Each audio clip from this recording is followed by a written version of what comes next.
Well, welcome everybody. John Hogston here.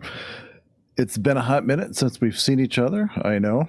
I just wanted to jump on here and let you know that the new show, the rebranded show, is called Buried in the Past, as you can see by the title. I've moved away from exploring the Matrix. This is going to be more of a solo gig. May have some guests every once in a while, but pretty much a solo gig here. But I wanted to come on and just kind of give you an update on my journey and why I've kind of been absent for a while in all my shows. So right now, this is probably the show that I'm going to be doing on a regular basis, and the other two shows I'm going to kind of do on not a non-schedule, if you will.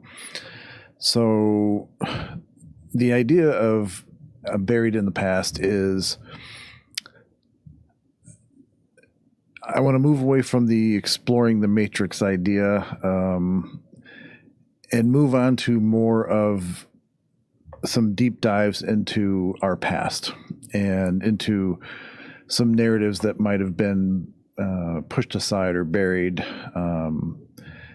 And I just, as you know, that I know, that we all know that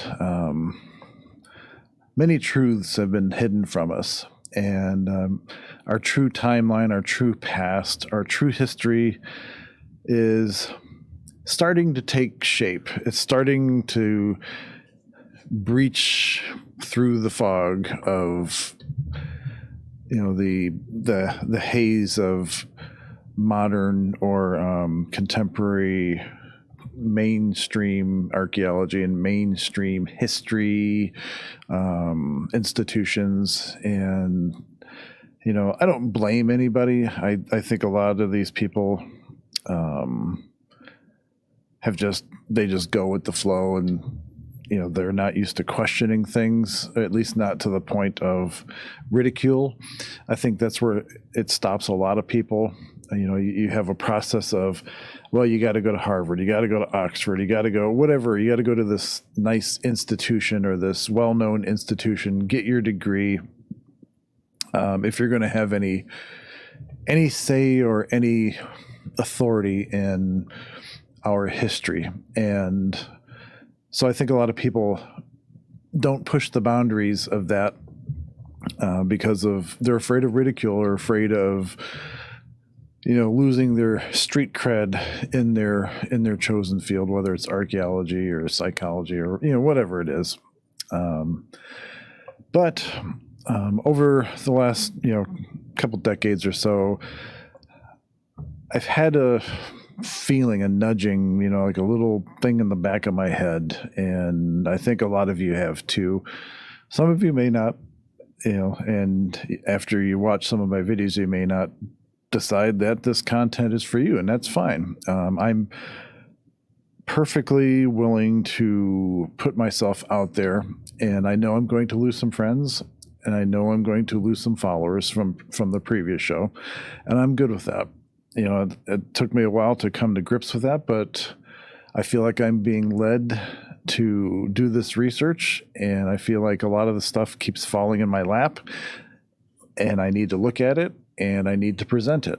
And that's what these shows are. They're going to be presenting the information. You can take it for however you want. I'm not going to say that this information is right or wrong. I feel very strongly about certain things, and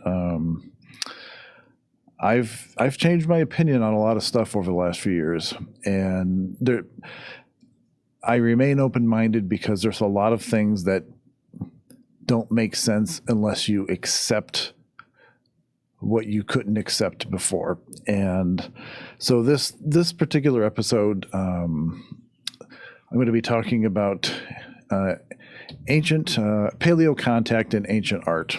And this is going to lead into another series of videos that have to deal with paleo contact in general and specifically in the Bible. This video is going to be, we're going to look at, old paintings, old monuments, old, just things around the world that could suggest that our forefathers, our ancient, distant relatives, had paleo contact with other beings, whether they're from this world or another world. That's yet to be seen or yet to be fully discovered or fully uncovered. But this is not a conclusive or a comprehensive video on that. There is just so much of it is actually overwhelming once you start looking into it. There is a lot of fraud and a lot of made up stuff. So it took me a while to sift through a lot of it to come up with a lot of the information I have today that is, in my opinion, legit.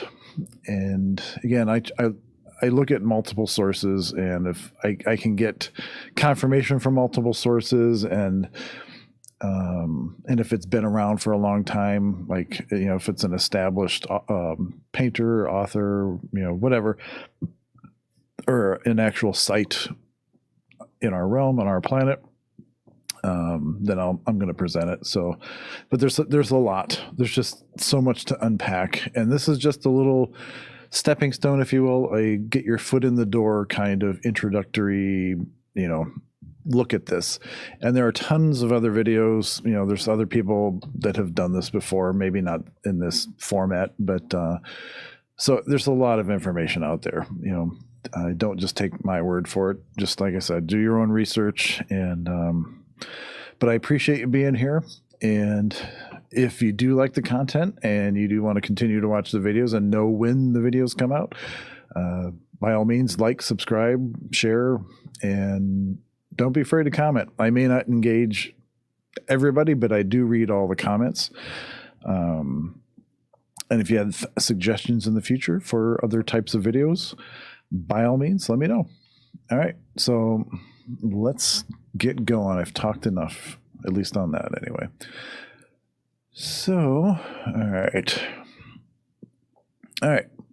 So first image, and hopefully you can see these images well enough. Let me make it a little smaller so I can read it. Okay, this first image, this is kind of a famous image. It's been around for quite a while, and it's kind of floated around the community, if you will. This is an image of two crusaders that date from the 12th century, from the manuscript Annales Laursense. I'm not sure if I'm pronouncing that correctly, and refer to a UFO sighting in the year 776 AD. During the siege of Sigiburg Castle. I believe I pronounced that correctly. I think from now on, I'm just going to pronounce it, and if it's not correct, that's fine. I'm not going to say, keep saying that. So, Sigiburg Castle, France, by the Saxons. Suddenly a group of discs, or as it's called, flaming shields, appeared and started hovering over the top of the church. The Saxons believed the French were protected by these objects and fled. So if you look closely, you get this figure over here pointing at it, looks like a disc shape, an old shield or whatever. But you have to keep in mind too, the context or the language that people had at different periods of time. Like right now in our current day and age, we have the language to describe a lot of things. So if we were to see something like this in the sky, we would call it a UFO. We'd call it a UAP, as they like to call it now.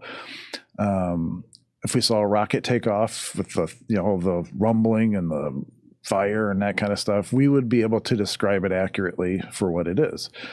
But if that same technology existed, thousands of years in the past,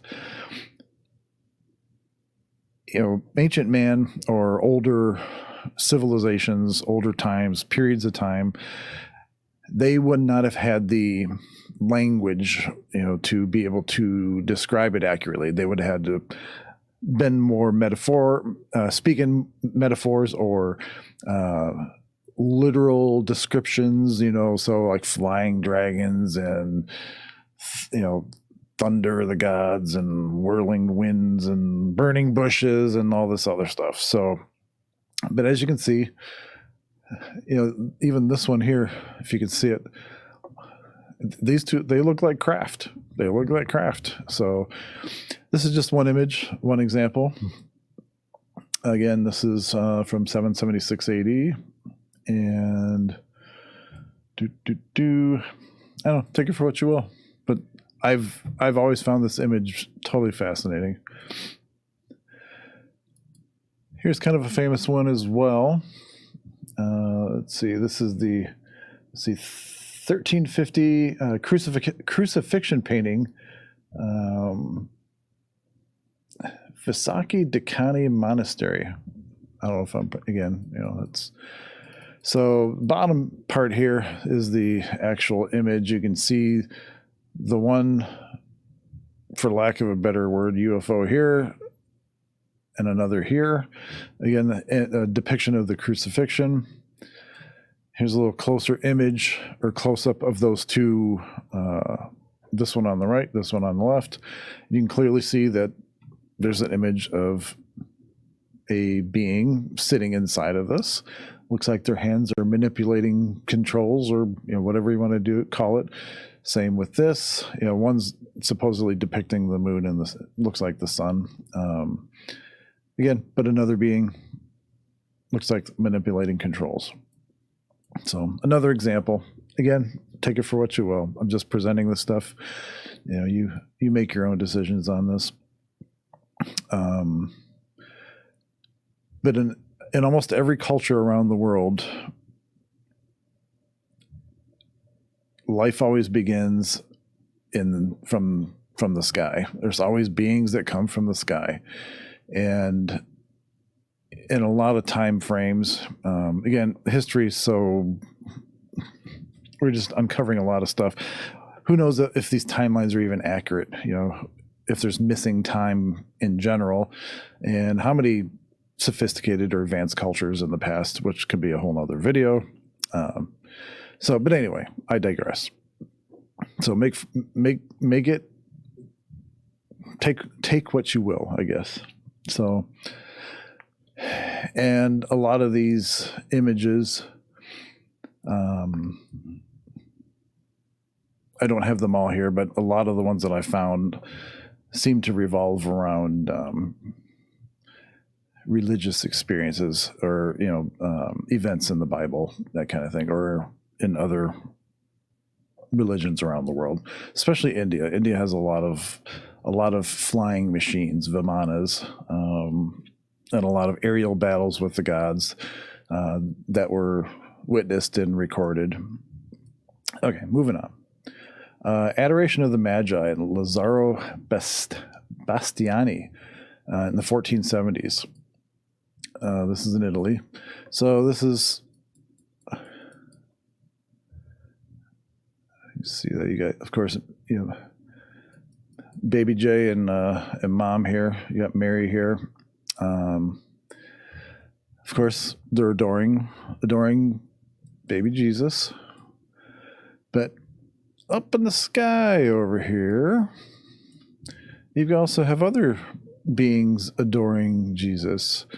You have all these little disc platforms in the sky here. Some of them are kind of hard to see, but there's quite a few of them. There's, all over, and there's beings. They don't necessarily look like people per se, unless the artist was just lazy and decided not to paint any features on them, because they were seen at a distance. But you have all these little floating platforms, these discs with these beings observing, in addition to these fine folks observing down here. So a lot of this, again, seems to center around Jesus, or center around these religious figures. But I just find this very, very interesting. Okay, moving on. a lot of the sculptures and megaliths and are in these. A lot of the paleo context seems to come like in Mesoamerica, like South America, Central America, like the Mayan culture, Aztec culture, Egypt, Sumeria, Mesopotamia. Like where Iraq would be today. But I find the Mayan culture very interesting, and as do many people. But this is a kind of an interesting piece of. This is from Kenneth Garrett art or photography. But anyway, I don't know about you, but this kind of looks like a space helmet, from a astronaut suit. You've got somebody inside behind a pane of glass or a clear opening, portal, whatever, with a breathing apparatus, whatever instrumentation on the front. Oops, sorry about that. Come on, there we go. And you kind of look at it together with, something like this.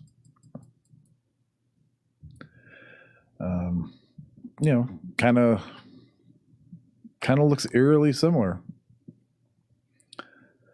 But again, take it for what you will. I'm just presenting the info for you. I really find this fascinating.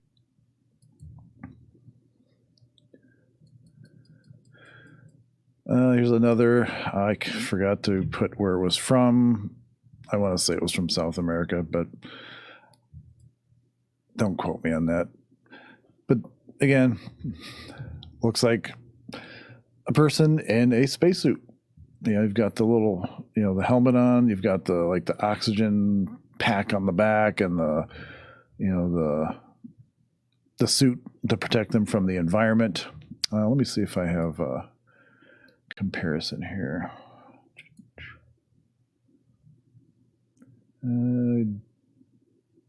Do not. Well, a little bit, but yeah, that's just oops. That's just crazy to me. After seeing so many of this, there's so much of this around the world. If it walks like a duck, talks like a duck, yeah, ducks talk. There's got to be something to it. Don't know what that is. There's just so much to unpack with all this. And again, this is just a total. Here you go. If you haven't been looking at this, this isn't going to be an in-depth dive into any of this. I just want you to see how many examples there are. And again, this is just and not a full sample. This is just scratching the surface.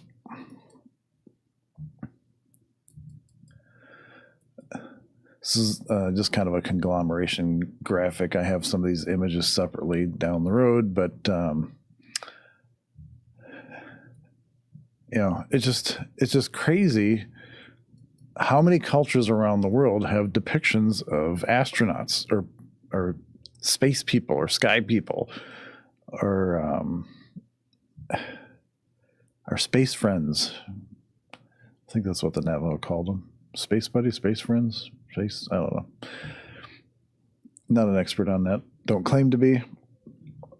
This to me, and this is from Egypt, this is one of my favorites that first kind of got me into this. This is an Abydos. This is the temple of the King Seti the First, I think. And this is the well, it's in one of the halls of the temple. So this is the raw kind of look at it up on the archway there. And looking at it closer, this image just blows me away. Again, this is in ancient Egypt. You have an image here of what, to me, clearly looks like a helicopter. You've got the blades on top, got the cockpit here. You got the engine or the rotor section there, the doors or whatever on the side, and some kind of a vertical tail fin. Who knows what the helicopters look like back then and where they came from. So that's interesting in itself. You've got this image here, which looks like some kind of a flying craft, like a spaceship or a rocket or whatever. You've got the fuselage / whatever you want to call it, nose area, rear, looks like a canopy on top. Again, a tail fin or a rudder. Image on top here, if you look at it from right to left, this looks to me like a tank. You've got the turret on top here. You've got the gun or the barrel of the gun here. And we've got another thing about Egypt we're going to talk about here shortly, which kind of ties into this. But this is crazy. This is crazy to me. Again, take it for what you will. We can't forget about our buddy Ezekiel. If you know any of and we will, and when we get into the Bible stuff, we'll talk about it more in depth. But if you remember, Ezekiel had a little encounter with some advanced technology. And between him and Enoch, they've had some firsthand knowledge of these technologies, even being described to the point of being in the craft, the clear canopy, like you would have on a helicopter or another aircraft, traveling from one place to another. The sound that it made, kind of the way it was described, it kind of made it sound like it was a helicopter-ish kind of thing. And that the occupants were human-like or human-looking. Doesn't come out and say that they were people, because obviously he knows what people looks like. So if they were people, he would just say that was piloted or controlled by people, other people. But they were described as being human-like. So whether it was a description of other races or other types of beings, or if these people were in flight suits and because they had 2 arms, 2 legs, and a head, and blah blah blah, that they were human-like. But anyway, we'll get into that in another episode. But this is just an example from the Bible of paleo contact. So Ezekiel, if you want to study on him before one of the next shows, I would suggest doing that. And even Enoch, if you want to delve outside of the Bible or the canon, the normal canon of the Bible, or what's accepted as canon, and read the book of Enoch. Actually, if you go to the Ethiopian Bible, you can probably find all that as well. So Ezekiel. This is an image called The Glorification of the Eucharist by Bonaventura Salambini in the 1500s. I'll show you the overall image.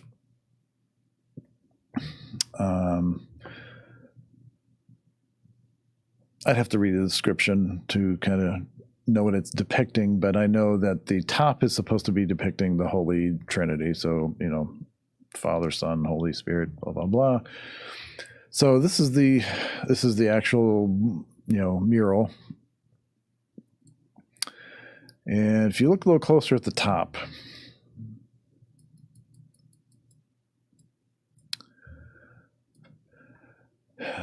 you've got the Holy Trinity here. So you've got a silvery globe-looking object here with 2 antennae. And I don't know if I have a clearer picture of it, but they actually look like antennae. They have actually like little, if you're able to zoom in on the actual picture, like little, like if you were to see an antenna on a car or on a TV, there's like a little base to it, you can actually see that little base on each of these, the base of these. And then if you ever had like an old radio that had a single antenna and you pull it out, at the tip always has it's always like a cylinder kind of, and it's a little wider than the actual antenna. But when you look at this, same deal. It's kind of a little wider at the top. I don't know if it's going to show on the video on your television or on your computer or whatever. But I find it interesting that, because when you read like Wikipedia's, what it's describing, let me see if I can find that really quick here. So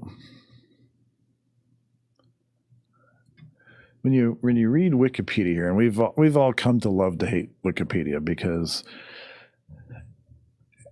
real history gets whitewashed, in my opinion, easily on this site. They have all these different editors. They can just go in and change things, and if it doesn't fit the mainstream narrative, obviously we're going to be labeled conspiracy theorists, blah blah blah. So when you look at Wikipedia, glorification of the Eucharist by Ventura Salimbini, the so-called UFO or Sputnik of Montalcino.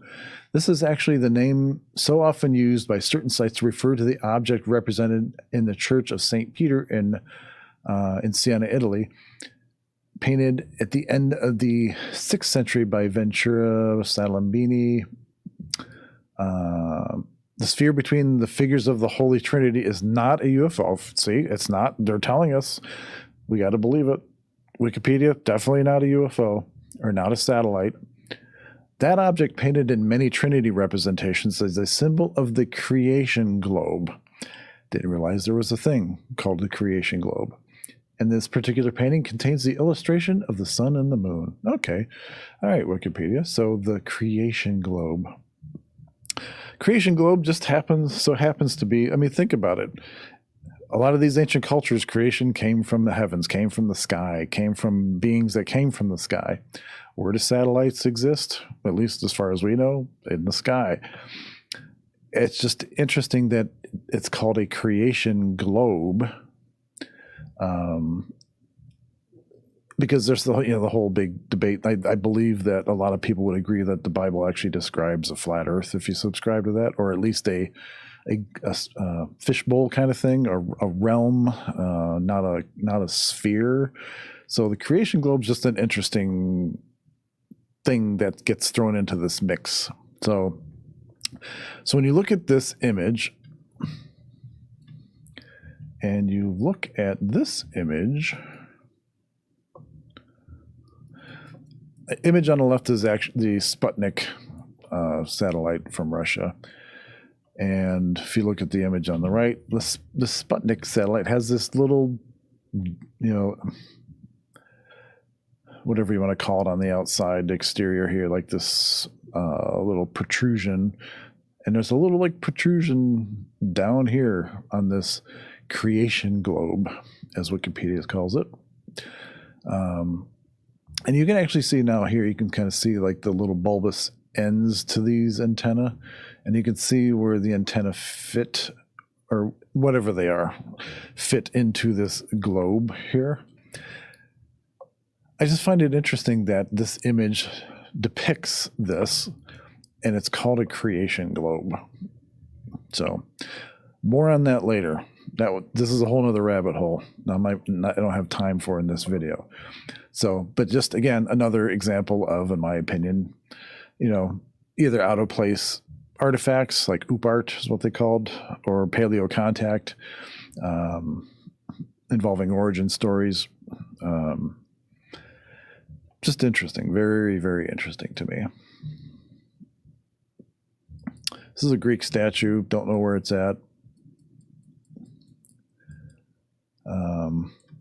But again, this is more of not so much a paleo contact, but a out of place artifact. So it's in this folder for whatever reason, but so I'll just show it.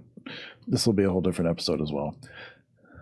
This what looks like somebody holding a laptop, and this person kind of opening the laptop and what looks like, ports, not USB, some kind of connection on the side there. I'm sure it could be a number of things.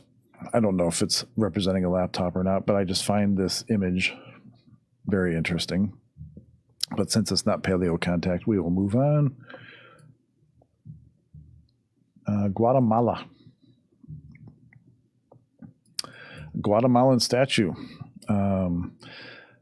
Olmecs. There's a lot of information on the Olmecs on the old interwebs. You can find a lot of videos on the Olmec culture, civilization.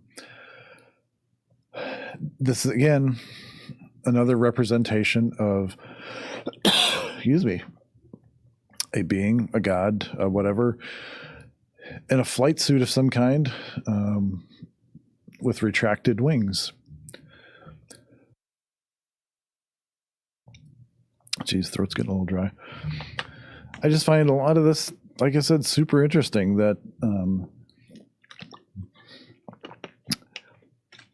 not only in Central and South America around the same time, but around the world kind of around the same time, kind of gives you the impression of a worldwide culture, or a feel of a worldwide culture, that a lot of these cultures had interaction with each other, or were able to have interaction with each other somehow, as if they were able to travel, to fly, to visit.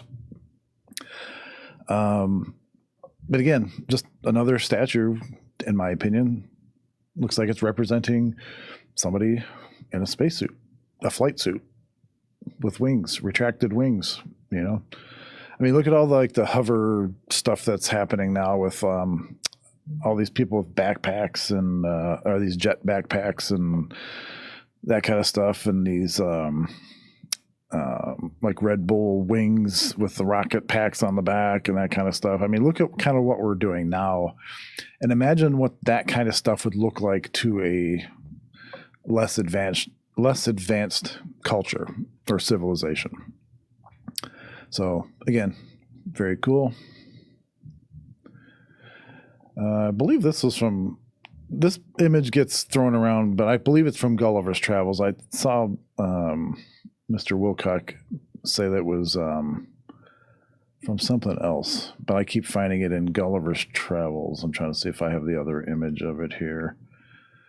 Yeah, he mentions that it's Voltaire, Micromegas, 1789, Saint Germain UFO pic. So I'll show. It's the same image, so I'll just show it. But I've seen it a couple times, supposedly in an older version of illustrated version of Gulliver's Travels. So again, in an older text, you've got this image of a disc-shaped object in the sky that has like a radiated beams, that they have to cover their eyes, like it's a bright object or it's giving off light, or whatever the case is. Take it for what you will. And moving over to Japan, this is on Jotuo or Joduo Island in Japan. I'm going to read this first and then I'll enlarge it. This is an artistic reproduction of a relief found in a labyrinth on the island of Jotuo in the Tongting Lake. An expedition took place in 1957, 2 years before an earthquake in that region. The expedition was led by Professor, I'm not even going to try. I'll pronounce the last name, Penlai. They found various reliefs showing humans, in quotes, in strange clothes which looked like astronaut suits, hose-like objects attached to the clothes. They also found a painting which apparently resembled the solar system. The third and fourth circle, or planets, were connected with a line. So that would be Earth and Mars, as we know it.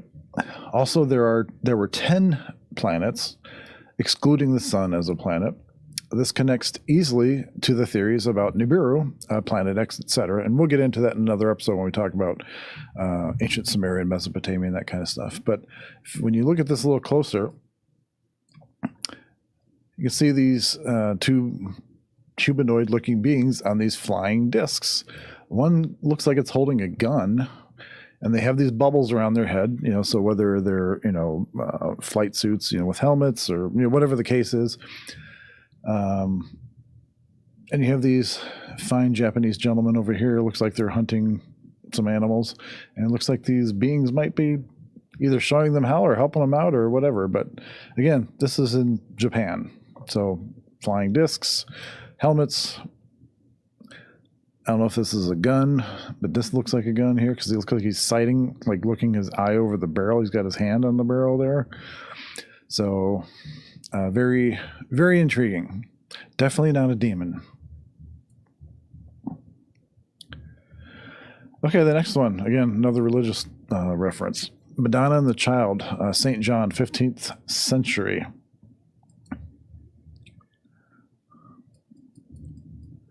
Again, Mary and Jesus. Common theme with this. It's hard to see in this image, but there's like a flying disc here, and you can see St. John here looking up at this image or this object. And there's looks like 3 other discs or beings kind of floating in the air over here with this, I don't know what it is. I'll have to do a little more research or see if there's been any other speculation. This is a little bit more of a close-up of this object up here. You've got a little bit more of an exploded view. And again, a lot of these, ancient depictions of UFOs or unidentified aerial phenomenon are depicted as being shiny or glowing. Look at all the stuff that's being released now of all these glowing discs, glowing orbs, that kind of stuff. And, again, looking up at the sky, so who knows what it means, but it's another interesting image from the past. Miracle of the Snow, Masolino di Panicale, 1428 through 32. So here's another religious image, biblical image, whatever you want to call it. We'll just say it looks like Jesus and Mary. I don't know what the actual representation is. Let's see here. Yeah, it looks like Jesus and Mary. But again, on some kind of a flying cloud, flying disc, whatever, with some kind of circular enclosure. And if you look at all these other little circular disc objects floating around in the background here, I've seen other pictures from this time period, and people know what clouds look like, and I've seen clouds accurately depicted in these paintings. These, again, using what they know at the time, like floating, flying discs, flying clouds, whatever. But the color is what kind of gives it away.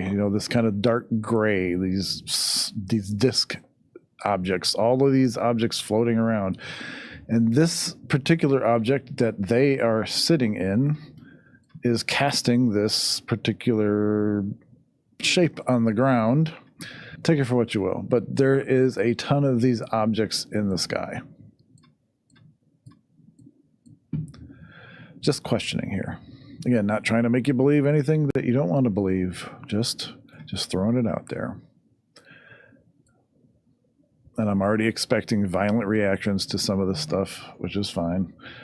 But I am not going to change my open-mindedness and my opinions that I've formed over the last couple of years because of all this research that I've been doing and these rabbit holes I've been going down. I actually feel like I've been led down this path for a reason, and I feel so much better, so much more in sync with what's going on, and so much more relieved that there's such a large community that supports some of these ideas and some of the, what I'm talking about or what I'm presenting here today. So I hope you're at least getting something out of it, some kind of enjoyment, whatever. Again, going back to the Olmec, this is a representation of the reptilian Romojadas culture in the Veracruz, Mexico. Another cool one, another artifact here. You've got, and a lot of these Central American, South American cultures depict a lot of flying things as either reptilian or serpents, dragons, that kind of thing. So you've got this being, this reptilian looking being, head anyway, helmet, looks like a spacesuit, got hands, sitting on a flying craft. You've got the wings on the side here, you've got the tail back here, you've got the nose piece, the front part of the fuselage of this aircraft. Here's another depiction. This one you can actually see the not just the rudder, but like the aileron or whatever you'd call this in the back here, the stabilizer. And it looks like a cockpit with controls here. Again, this is just fascinating. It's very interesting to me, and I hope it is to you. I know I keep saying that, but I just can't emphasize. The Great Awakening is not just about the bad things that are happening around the world and the enslavement of humanity over millennia. It's causing all kinds of revelation in different ways in different people. Like for me, I am finding a ton of revelation in a lot of this stuff buried in the past. And I'm just going to keep bringing it. I know there's other people doing it, but I'm just going to keep bringing it because I think the more people that see it, maybe the more minds it opens.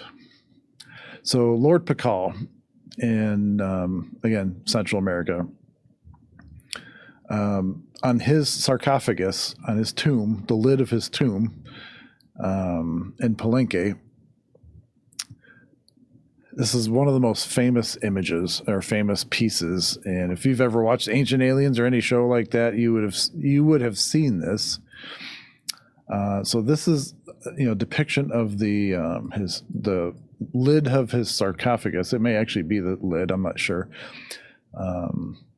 But there's a lot going on here, and we'll help separate this. But just looking at, because Lord Pakal, Mr. Elongated Head himself, had come from the sky, and it's just interesting on his tomb that this would be depicted, because you could see him here. He's sitting. He's actually sitting on like a seat. He's got his feet like manipulating some controls down here. He's got his hands on some controls here and here. He's got a breathing apparatus into his nose there, and he's got a rocket engine on the back here that he's kind of sitting against. You got the flames coming out the back, and you've got the front of the vehicle kind of coming this way. So when you look at it, let's see.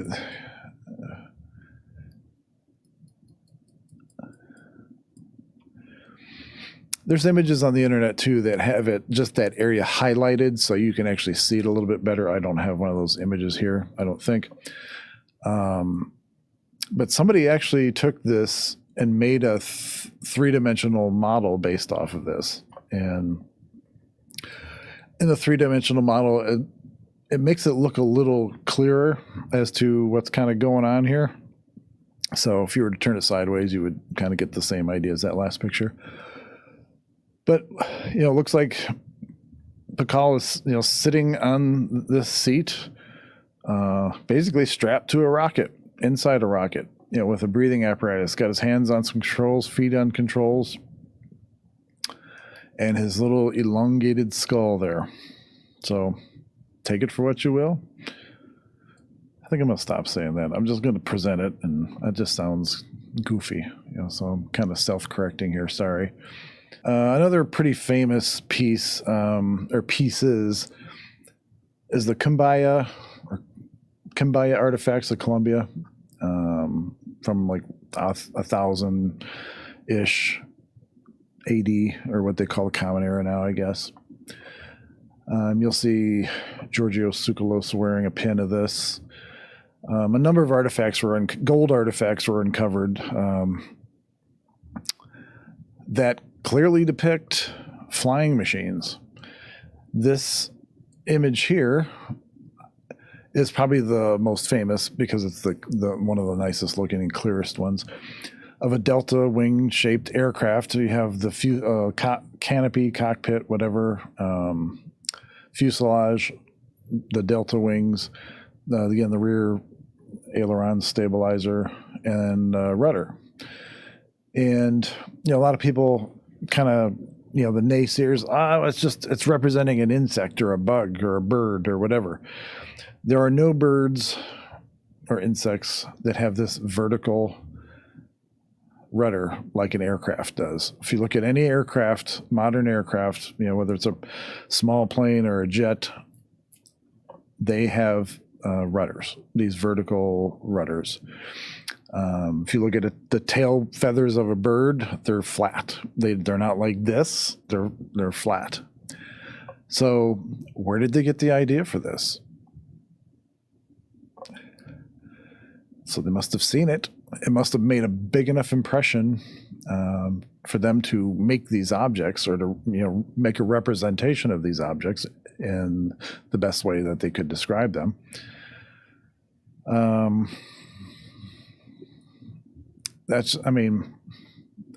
me, that's just one of the clearest ones. That's unbelievable for that time period. The Wright brothers didn't even start flying until the late 1800s.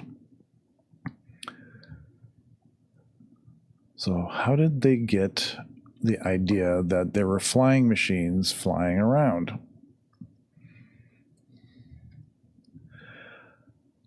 Salamanca Cathedral carving, 1513 to 1733. So this is a carving on a cathedral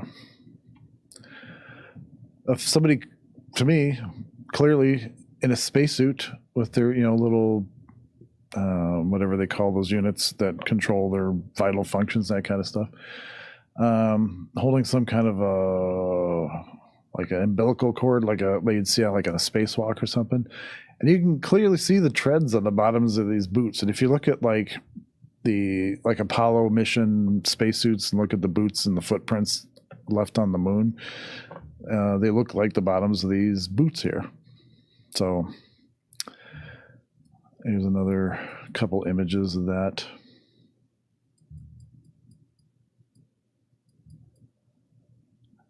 Again, I just, the pocket on the leg there.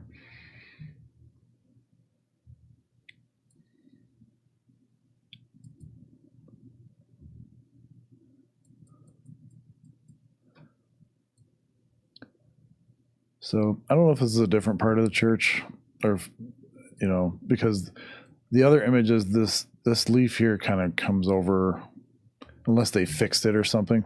This comes over this leg here. This is flush. Also that, this hose or tube or whatever was completed, like they fixed it or something, and they fixed the face.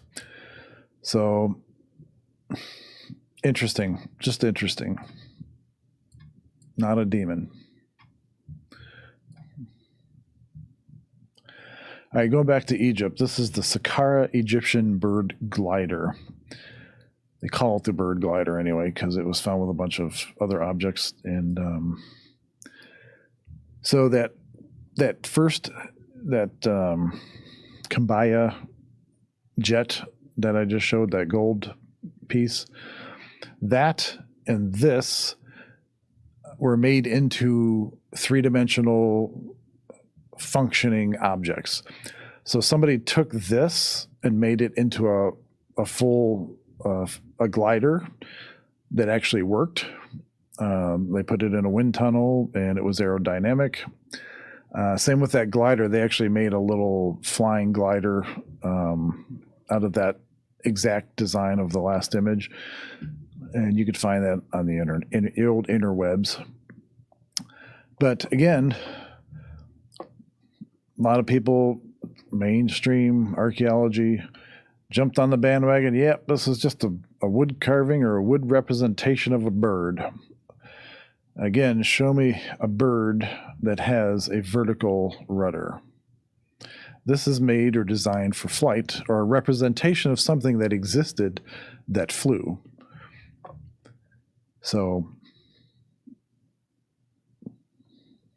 anyway, that's just, to me, that's another cool representation.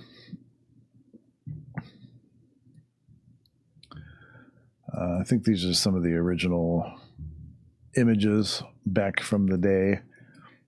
But again, vertical rudder, not horizontal. Does not depict a bird.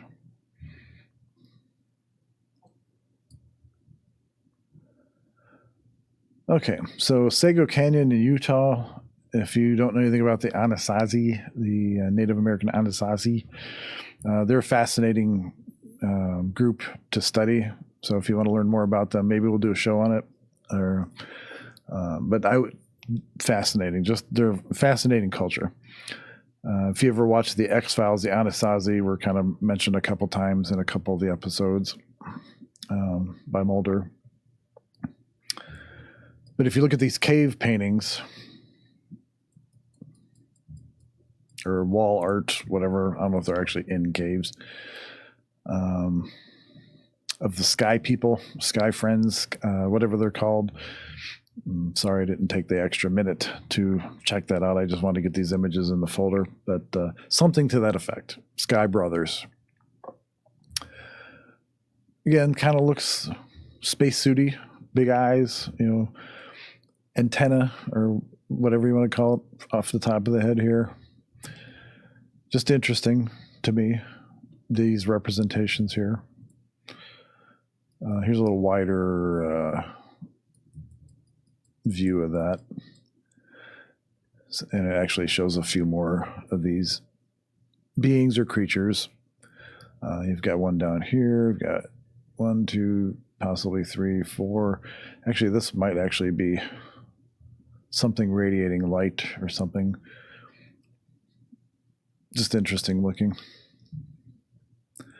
Paleo contact? Maybe. I don't know. Okay, so this kind of goes back to just to touch on the idea of a worldwide culture, or cultures that have had access to each other or learned from the same beings, from the same teachers. Because in Mesoamerica and Mesopotamia, you have a lot of very similar art and a lot of similar depictions of beings. This hawk-headed winged being, holding the bag, holding the old pine cone, which I believe, or people believe, represents knowledge. And we'll get into that in another episode because I've got a whole theory on that. But again, thousands and thousands of miles apart, and literally on the other side of the world, representing basically the same being. And so anyway, see, distance between both 8,000 miles. So there you go. Let's see. Summer's Triumph is the name of this image from 1538. Enlarge it in a second here. This is a tapestry called Summer's Triumph. It was created in Bruges in 1538 and presently resides at the Bayerschel's National Museum. You can clearly see several disc-shaped objects on the top of the tapestry. So if you look right up here, you can see one of the disc-shaped objects there, and the other is right here. I don't know if that's coming through on the screen there, but here and here. Again, another old piece of art depicting these objects, these flying objects.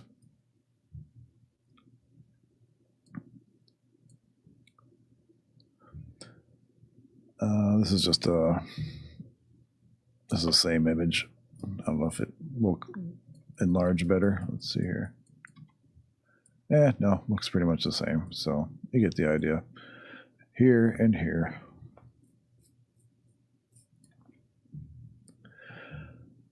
The next one, the Annunciation with Saint Emetius, 1486, Carlo Cervelli. So another from the 15th century here. This is the overall image here. Again, Virgin Mary. This is before Jesus.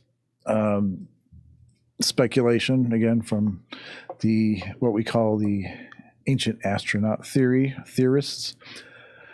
You can see this beam coming from this object in the sky onto Mary here. And if we blow that up,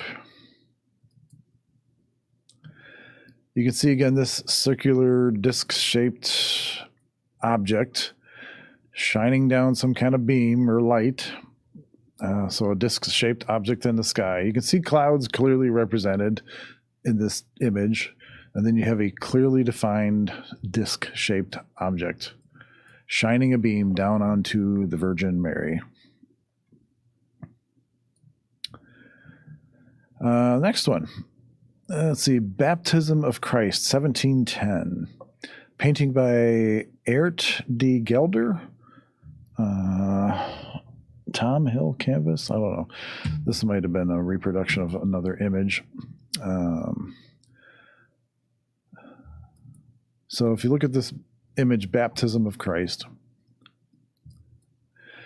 you can see another disc-shaped object in the sky with beams coming down onto where Jesus is.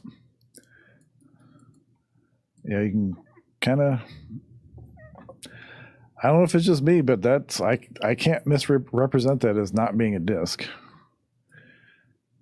So, is what it is. Again, just giving you guys or presenting it. You guys can make your own decisions. Back to Japan. Utsuro Bune, or Bune, however you pronounce it, encounter. I'm going to read the encounter first and then show the images to it. The mystery of Utsuro Bune, or Bune, ancient UFO encounter in Japan, ? And this is from Amazon, from a description for one of the books that I just happened to find on the subject. In Japan, it is well known that there are mysterious documents that may be related to modern UFO phenomena. It is certain that they were written about 200 years ago, long before 1947, where the first UFO sighting was recorded. These documents state the details of an incident that occurred on a Japanese beach in 1803, and the description provided resembles modern UFO close encounters of the third kind. In most of the documents, a disc-shaped ship called a Utsuro Bune, or Utsuro Bune, a strange woman speaking in an unknown language, alien, ? And strange characters, alien hieroglyphs on the object, are depicted. At present, a total of 12 documents detailing the same incident have been found, which is an indicator of the validity of the incident. Given the high number of documents that they're referring to, if the UFO-like craft described in these documents based on actual observations of UFOs in Japan 200 years ago is verified, the documents can be considered as strong evidence of the existence of UFOs. From the viewpoint of folklore, the incident has been considered as part of the legends of the Utsuro Bune, hollow ship in English, for a long time. These legends have been passed down in Japan, and Utsuro Bune is a ship based on the human imagination. However, following the arrival of UFO fever in the USA in 1947, a mystery emerged around how the disc-shaped ship depicted in the documents resembles the UFO to such an extent. So, I'm not going to read the entire thing, but you get the idea. So, and this is one of the other images that are related to that incident. Again, a disc-shaped object with carvings or images on the surface. And some of the more recent encounters, like from the last 70 years or so, or at least accounts of alien contact or UFO contact, many of these either crashed or downed craft have some kind of writing on them or some kind of glyphs, like in Rendlesham Forest, for example, in Britain. That was a very well documented case, if you want to research that. So again, another part of the world, Japan. This next object is what's referred to as the Istanbul rocket. The Mahabharata. There's a lot of controversy about this particular object. And that's why I'm including it, because if mainstream is fighting hard against it and not just dismissing it altogether, to me, kind of tells me that there's a little more to this. Again, they're claiming that it was made from a casting and blah, blah, blah, but the actual original artifact is, I don't know if it's been actually dated, but it's way older than some kind of modern casting. So anyway, there's a big debate. Won't go into that here, but again, just another interesting image of, the head's missing, but you can see kind of the arms and the legs here in this spacesuit. You can see the boot here. The rocket engines clearly on the back and the nose. This is kind of like a side view or depiction of that object. So again, like the crystal skulls or whatever, it's kind of one of these, this is one of those artifacts that we're going to leave it up for debate for now, but interesting nonetheless. Could do a whole series of shows on India and on the Vimanas and the battles the gods had in their Vimanas and the nuclear detonations and the missiles and that kind of stuff. But the Vedic Vimana, Parva of Mahabharata, a lot of the old texts describe these Vimanas in great detail, and that their gods had these, that they traveled in them, they fought each other in these craft. And this, I think this is Hindu text. It's text from the text. Say that 5 times fast. The Pushpaka Vimana that resembles the sun and belongs to my brother was brought by the powerful Ravana, that aerial and excellent Vimana going everywhere at will, that chariot resembling a bright cloud in the sky, and the king Rama got in, and the excellent chariot at the command of the Raghira rose up into the higher atmosphere. And it says it's from Ramayana, which is a Hindu text. So take it for what you will. I know I said I wasn't going to say that. Anyway, that's pretty much what I've got today. Like I said, there's so much. There's just so much that I just wanted to give you a little taste, a little, like I said, a little jumping off point, a little starting point, to kind of lay the foundation of some of the next series of videos. And again, take it for what you will. I hope you at least got something out of it, and at least keeping an open mind about our ancient past and that things aren't necessarily as they seem. I hope you're all doing well, and I hope this video finds you well. Bless you all. Until next video, have an awesome day.